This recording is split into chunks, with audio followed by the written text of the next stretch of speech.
नमस्कार। आकाशवाणी जयपुर अजमेर से प्रस्तुत हैं प्रादेशिक समाचार। मुख्य समाचार।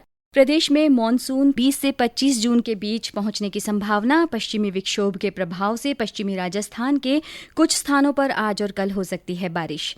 देश में 1,20,000 लोगों में कोरोना संक्रमण की हुई पुष्टि। जयपुर से आज 170 नए मामले आए सामने।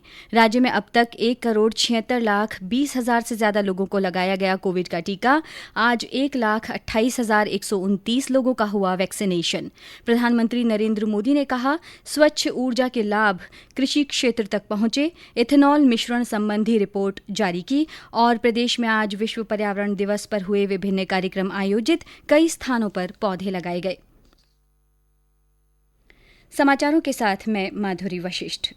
देश में कोविड के असर को ध्यान में रखते हुए सभी श्रोताओं से अपील है कि किसी भी तरह की कोताही नहीं बरतें। सभी लोग एहतियाती उपायों का पालन करें और टीका लगवाने के पात्र लोग बेहिचक टीका लगवाएं। जिन लोगों ने टीके की पहली डोज ले ली है वे निर्धारित समय पर दूसरी डोज लगवाएं। साफ सफाई रखें और इन आसान उपायों का पालन करें। मास्क लगाएं, 2 गज की सुरक्षित दूरी बनाए रखें, हाथ और मुंह साफ रखें। श्रोता कोविड से जुड़ी किसी भी तरह की मदद के लिए राष्ट्रीय हेल्पलाइन नंबर 1075 या राज्य के हेल्पलाइन नंबर 104 या 108 पर फोन कर सकते हैं। इसके अलावा वरिष्ठ नागरिकों के लिए हेल्पलाइन नंबर है 14567। मनोवैज्ञानिक सहायता के लिए राष्ट्रीय मानसिक स्वास्थ्य और तंत्रिका विज्ञान संस्थान से फोन नंबर 08046 110007 पर संपर्क किया जा सकता है। और अब समाचार विस्तार से। प्रदेश में मानसून 20 से 25 जून के बीच पहुंचने की संभावना है। मौसम विभाग के निदेशक राधेश्याम शर्मा ने आकाशवाणी से बातचीत में बताया कि दक्षिण पश्चिमी मानसून केरल, कर्नाटक, गोवा तक पहुंच गया है। भारत के पश्चिमी तट की तरफ यदि देखें, यानी कि अरब सागर की खाड़ी में, तो फिलहाल केरल, कर्नाटक और गोवा राज्यों तक मानसून पहुंच चुका है। और राजस्थान की यदि बात करें, अभी भी सिचुएशन जो है वो मानसून के आगे बढ़ने के लिए उपयुक्त है और उम्मीद है कि मानसून तय समय के अनुसार यानी 20 से 25 जून के आसपास राजस्थान के उदयपुर और कोटा संभाग की तरफ से प्रवेश कर सकता है। इसके अलावा आज एक पश्चिमी विक्षोभ सक्रिय है और सिस्टम का असर बीकानेर, जोधपुर और राजस्थान के ज्यादातर संभाग में देखेंगे तो थंडरस्टॉर्म के साथ अचानक तेज हवा, बारिश का दौर जो है वो अभी 2 दिनों तक बना रहेगा। इसके बाद 7 जून से पश्चिमी राजस्थान में मौसम एक बार शुष्क होगा। पूर्वी राजस्थान में छुटपुट थंडरस्टॉर्म एक्टिविटी अभी जारी रहेगी। विशेष रूप से कोटा, उदयपुर डिवीजन में अगले 3-4 दिन थंडरस्टॉर्म के साथ बारिश होगी। मौसम विभाग के अनुसार पश्चिमी विक्षोभ के प्रभाव से आज और कल बीकानेर, चूरू, नागौर और हनुमानगढ़ जिलों में आंधी के साथ बारिश हो सकती है। 7 जून के बाद पश्चिमी राजस्थान में मौसम शुष्क रहेगा और तापमान में बढ़ोतरी का पूर्वानुमान है।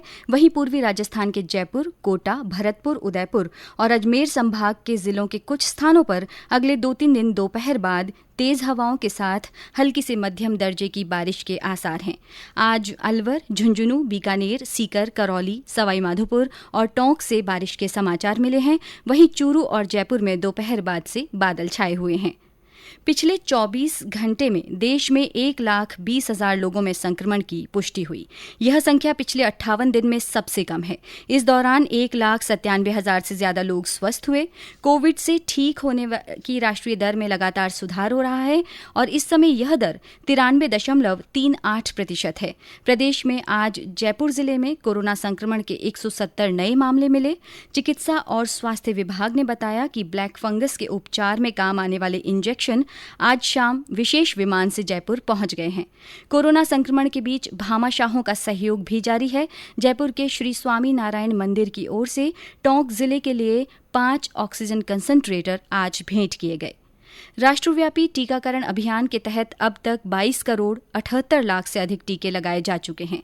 इधर प्रदेश में भी अब तक 1 करोड़ 76 लाख 20,390 लोगों को टीके लगाए जा चुके हैं, जिनमें 1 करोड़ 44 लाख 7 हजार से ज्यादा लोगों को पहली डोज और 32 लाख 12 हजार से ज्यादा लोगों को दूसरी डोज दी जा चुकी है। आज 1,28,129 लोगों को कोविड का टीका लगाया गया।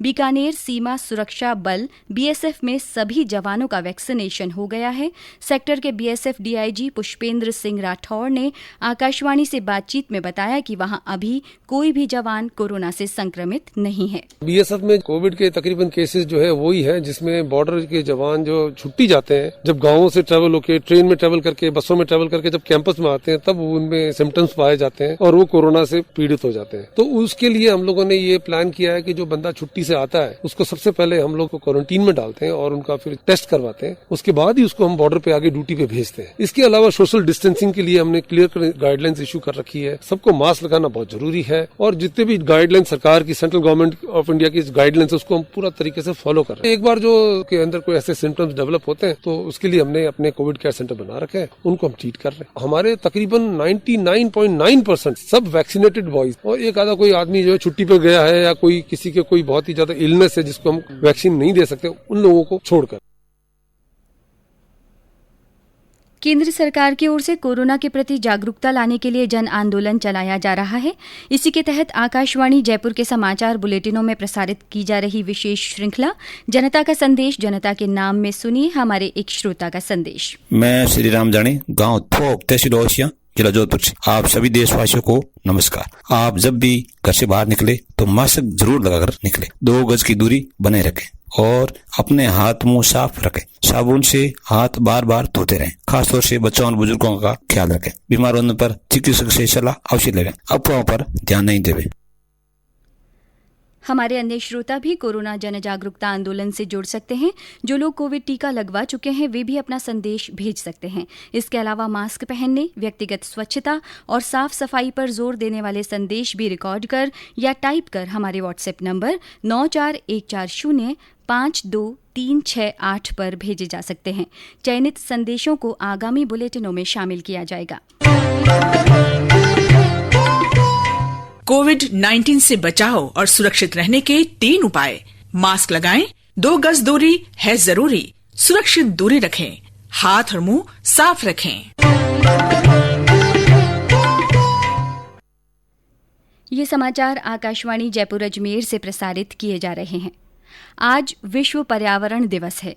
इस अवसर पर एक वर्चुअल कार्यक्रम को संबोधित करते हुए प्रधानमंत्री नरेंद्र मोदी ने कहा कि स्वच्छ ऊर्जा के अनेक लाभ के देश के कृषि क्षेत्र तक पहुंचे हैं। प्रधानमंत्री ने कहा कि एथेनॉल आज पर्यावरण को स्वस्थ बनाए रखने में प्राथमिकता बन गया है। उन्होंने कहा कि सरकार खेती के लिए एथेनॉल के उत्पादन और इस्तेमाल पर ध्यान केंद्रित कर रही है। देश भर में आधुनिक प्रौद्योगिकी का इस्तेमाल करते हुए फसल अवशेष आधारित फैक्ट्रियां लगाई जा रही हैं। विश्व पर्यावरण दिवस के अवसर पर भारत ने एक और बड़ा कदम उठाया है।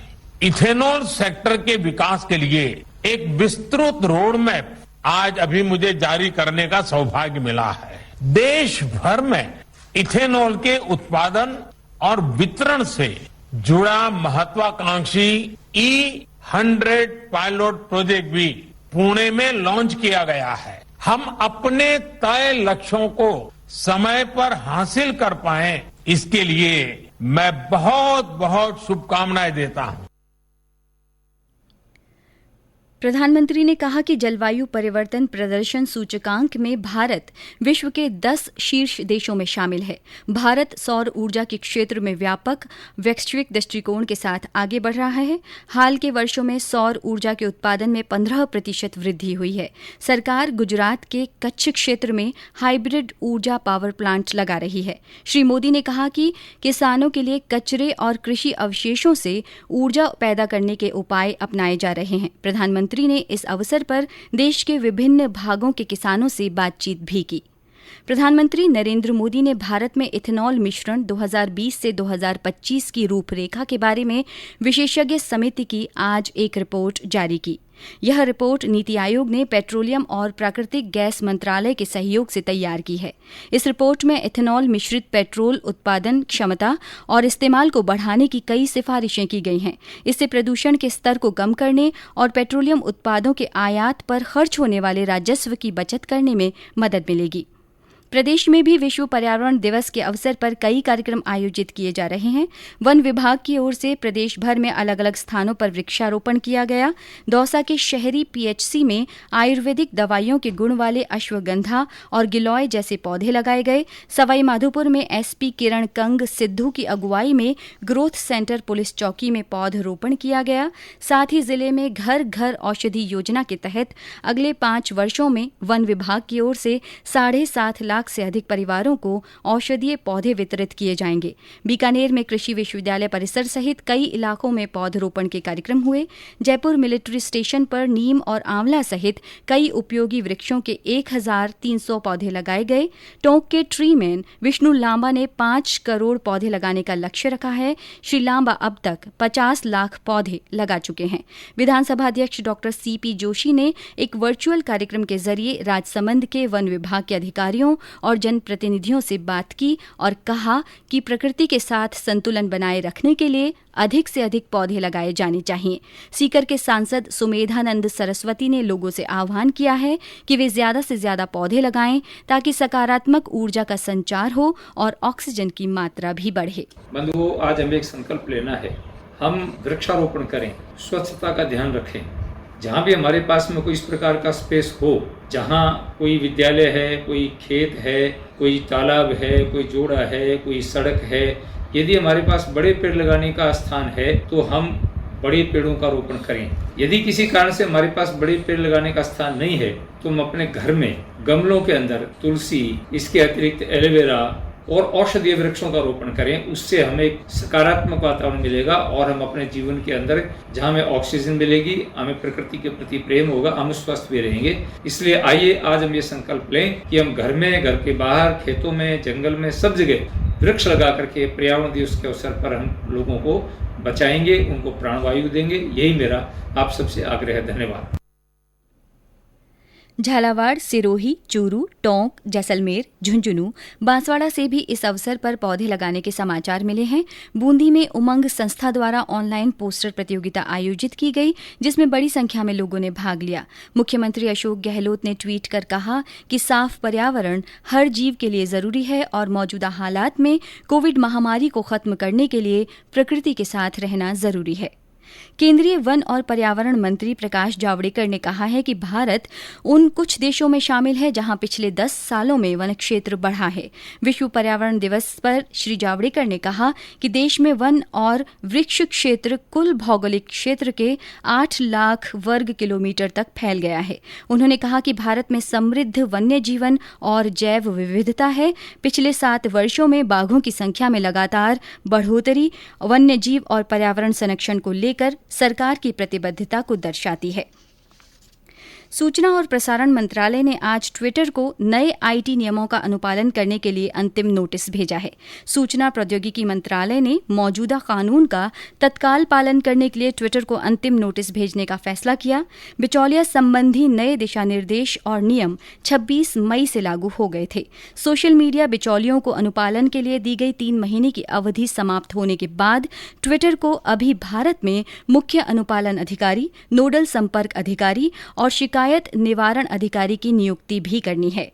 देश में स्वतंत्र और निष्पक्ष चुनाव सुनिश्चित करने और इसमें अधिक से अधिक मतदाताओं को शामिल करने के लिए निर्वाचन आयोग ने विधि मंत्रालय को कई सिफारिशें भेजी हैं। इनमें उम्मीदवारों को झूठा शपथ पत्र देने के मामले में उम्मीदवारी रद्द करने और कारावास की अवधि बढ़ाकर 2 वर्ष करने की सिफारिश शामिल है।